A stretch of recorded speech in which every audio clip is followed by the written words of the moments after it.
Am I the asshole for not wanting to talk to my mom after a comment she made? Throwaway because some of my family uses Reddit.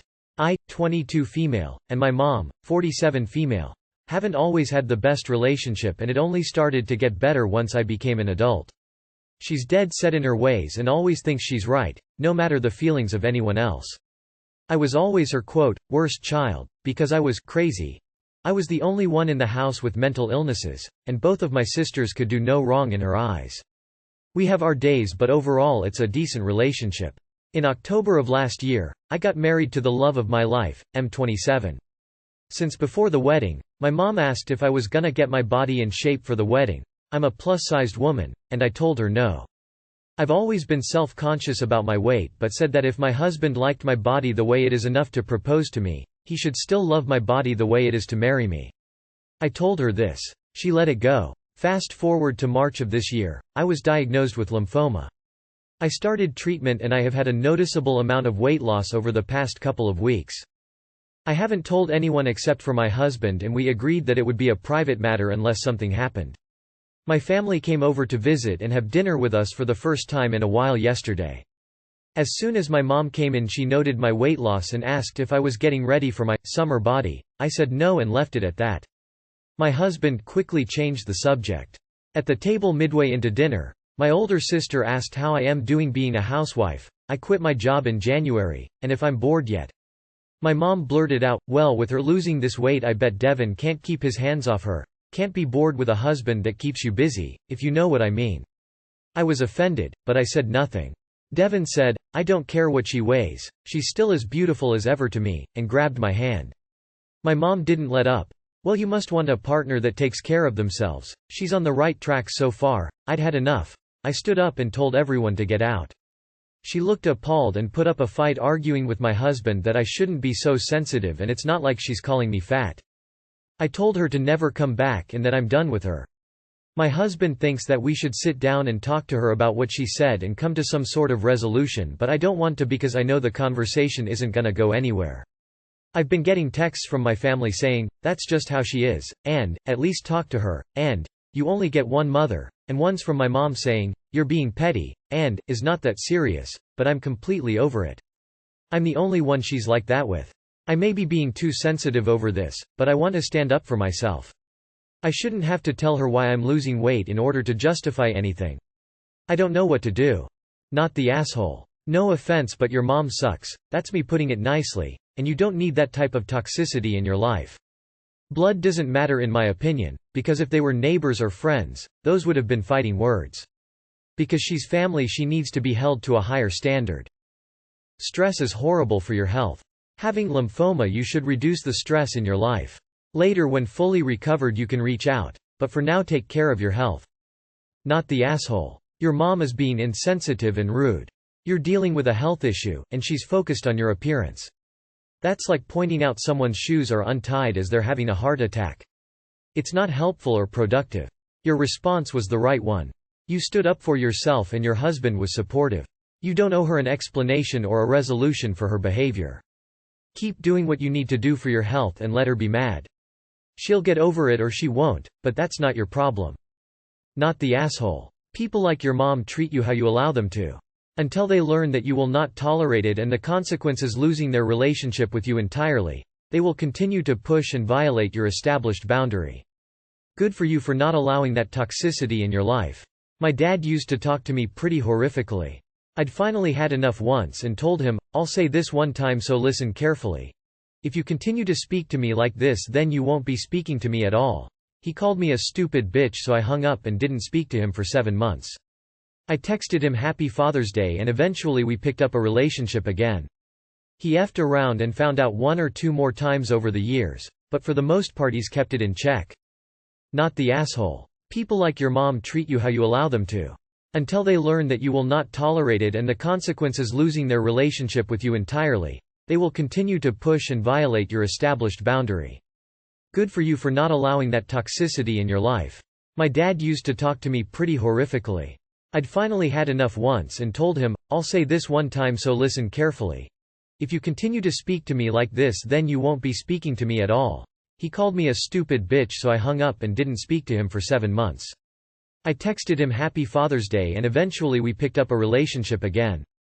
He effed around and found out 1 or 2 more times over the years, but for the most part he's kept it in check. Am I the asshole for pretty much telling my mom to stop taking care of her late friend's children? I feel a little bit like an asshole for this, but I also think I am not completely wrong, so I need to know at least one outsider's point of view on the situation. My mother had known this woman, Mary, since I was young. They met through me and one of her kids going to school together and becoming close friends. Despite this, they were never really close and they had the parent you know only because of your kid kind of relationship. 3 years ago Mary was diagnosed with a final stage tumor and she decided to go the home assistance direction instead of staying at the hospital with COVID becoming a thing. She asked my mother for help around the house, with groceries, and with the kids and they obviously became closer. Sadly Mary passed away not long after. She had to leave behind 4 children who are still quite young. The one from school is a young adult, 2 are teenagers and 1 is in elementary school. And she had my mother promise she would keep helping them during the grieving process. 3 years later, my mother still helps them every day. She goes to their house, cleans, and cooks for them. She also helps them with their personal life and basically became an adoptive mother, her words, for them. I think that is amazing they have someone to count on. I cannot imagine what it would be like to have a parent die. But at the same time, it feels like crap. I rarely see or talk to my mother because she is always either working or at their house, and when she is home she is too tired or has stuff to do or I am not home. It has started to sound like she knows more about these children's lives than mine. She barely asks me questions and mostly talks about them. It's a stupid example, but some days ago she was able to describe one of them's ideal partner and life, and then when it came to describing mine she was completely wrong despite me describing them multiple times. She often confuses their words for mine's and mine's for theirs. I have told her I feel like this multiple times, told her that she is not their mother but their mother's friend, that she should stop acting like a stepmother, and that at some point they need to be able to go on with their lives, which I think may be an asshole thing to say, but still true, and their father should step in more.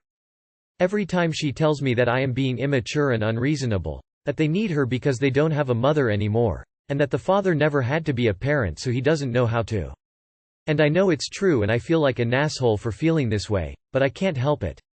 I have seriously considered going to therapy over this because I feel like she is starting to care more for them than me, but I also think I may be an asshole for not being more understanding. So, am I the asshole for telling her to stop acting like a mother to them? Not the asshole. I'm reading your post assuming Mary was a single mother and the older child had to look after their siblings. But WTF, they have their father living with them. He's the real asshole here. By the way, there's no chance of your mother and their father being romantically involved, is there? Not the asshole. You are missing your mom. They lost their mom to a terrible illness, and sadly, you lost your mom at the same time. I definitely think therapy will help you and will also help you find a way to bring your mom back to you. Don't lose hope. From a mom to you, here is a hug that you desperately need. Smiling face with open hands. Info: how old are you? Not the asshole. She doesn't seem to understand that you are also losing your mom. It might not be the same and I feel bad for those kids, but she needs to understand that in order to be their adoptive mom, she is forgetting to be a mother to the actual child she has. Nah. I think your mom is shirking her duties to you, but her heart is in the right place. It's possible that she is still grieving, and since she promised Mary help she feels guilty and that she has to do this. Perhaps she needs some therapy to learn her boundaries. I doubt she realizes how this is impacting you. Am I the asshole for pressing charges against brother-in-law who stole from me? TLDR. My brother-in-law stole dozens of video games from my collection so he could buy his own. When I found out he had stolen once, we kicked him out of the house and had an intervention where we told him he needs therapy. I filed a police report in order to try to get my pawned things back but didn't press charges. The next day I found out he has been stealing for weeks, so I pressed charges. The family is divided and anger is directed at me. My brother-in-law, 18, moved in with me and my wife 2 months ago because he had trouble at home that resulted in him being homeless. We put together a room for him in our house. I have a large collection of games. Some are sentimental. He is a legal adult with a job, but he's still in high school, now summer school. Our agreement was he didn't need to pay rent until after graduation. All utilities and groceries were covered by me. Early on he had issues. Traffic violations that I paid for. My wife added him to a credit card to help him build credit and he abused that and couldn't pay so he cancelled it. While we were out of town on a family vacation we left brother-in-law home and asked him to watch our pets. While we were gone he skipped school every day, failed to graduate, neglected our pets, and made a mess. He didn't pay his bills, lost his car insurance and phone. We confronted him about his behavior and I felt it went through to him. But my wife discovered a receipt from a pawn shop that had 30 of my games on it. I checked and they were all missing. I called the shop and they required I make a police report in order to get back what they had. I spoke with my wife and in-laws about what we should do about Bill. During this, his father said, "I think jail would teach him a lesson." We confronted brother-in-law and he confessed to stealing the games so he could buy his own. He agreed to move out, back in with his parents who had kicked him out before, and to therapy. I made a police report and I said I would not press charges. The following day I discovered 20 more missing games and I called the shop to see if he had pawned them. They confirmed that he had on at least 2 other occasions. These items would need to added to the police report. I called his mom and told her that he had been stealing for weeks. She said maybe he should be charged then underscore. I called the pawn shop back for a full list of what he traded and he mentioned several records that my wife owns and I lost it. I called the police and pressed charges. I stopped short of declaring that he had stolen over $1,000 worth of stuff a felony. Instead he's facing a misdemeanor. My in-laws blame me for ruining Bill's life, that I am unfair to him since they think he is mentally ill, that he won't be able to stick to therapy because of it. I feel I have been made a victim twice and I still am finding things missing. Am I the asshole? Not the asshole. The people who kicked him out in the first place are mad at you for who you're handling the fact he stole from you when you took him in. The hypocrisy, it burns. Not the asshole. If he's allowed to get away with this, there's no telling what he will steal in the future. A bit of advice: change all your door locks. You are the asshole for not going for felony charges. Because of your weakness he'll abuse you for decades to come. Your brother-in-law should be charged because what he is doing is bad, he is stealing. If he's a criminal he's probably going to do it again. Am I the asshole for pushing my husband to sell the dream car he works so hard for? For some backstory, my husband joined the service, he bought an expensive car with no financial advice. A $33,000 sports car. When I met him a few years later, he was broke as dirt, eating ramen all because of taking on a high car payment at only 25-ish years old. Well, the fateful day came that the motor blew. The car had only 60,000 miles left on it and 20,000 left on the loan. What we discovered after the car was tuned, the warranty was up at the time of tuning by this point, was that the manufacturer issued a recall on the piston heads. We didn't qualify because my husband tampered with the car. This was back in 2021. Fast forward to 2022, we finally get the car to a trustworthy mechanic. We expected this build to be 15,000. I saw ads for cars just like his going for 43–47K stock from the wild used car market. So to me, I don't mind cutting my losses at a few grand and sell it. I mean that sucks but I can handle that. Keep in mind our relationship is amazing on every other level, we're happily married, and he treats me like a queen.